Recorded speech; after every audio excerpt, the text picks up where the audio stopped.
Hello friends प्रसाद academy रे आपनको स्वागत जनाऊँची। देखंतु आपण मान पई ए वीडियो रे गोटे इंपोर्टेंट अपडेट होछि जोटा कि RI ARI I mean ICDS supervisor रो एग्जाम को नेकी बा रिक्रूटमेंट को नेकी। तो जो माने old RI ARI I mean ICDS supervisor रो प्रीलिम एग्जाम देथिले तो केवल से माने ही ए वीडियो टा को देखंतु।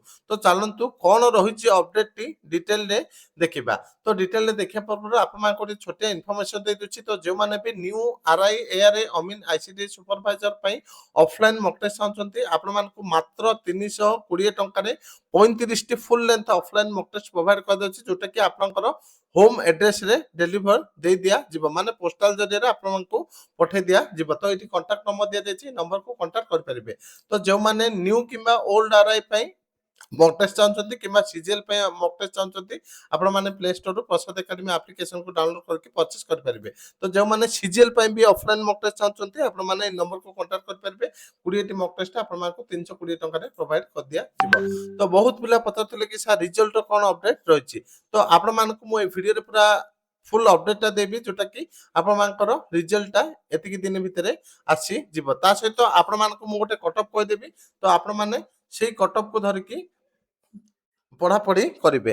तो रिजल्ट देखा गले आपण मानकर एई मासरे ही आसीबो गोटे रु 2 सप्ताह भिरे आपनकर रिजल्ट आसी जिवो। तो आपण माने रिजल्ट को वेट करंतु आपण मानकर रिजल्ट ता गोटे रु 2 सप्ताह भितरे आसी जिवो। तो कटअप देखिया को गले आपनकर 70 क्रॉस करिवे जोटा कि मो आपण मानकु जनरल रो कटअप कहूची। तो 70 आपणकर कटअप क्रॉस करिबो पाखापाखि 75 भी जाई पारे। तो आपण मानकर जो नॉर्मलाइजेशन रे इफेक्ट हो बोली पचारथिले तो नॉर्मलाइजेशन रे आपणकर किछि किछि शिफ्ट रे 10 रु 15 मार्क भी बढ़ी पारे।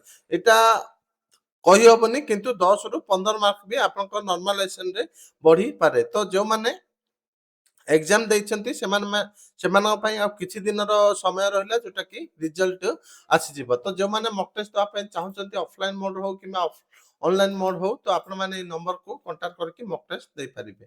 Thank you.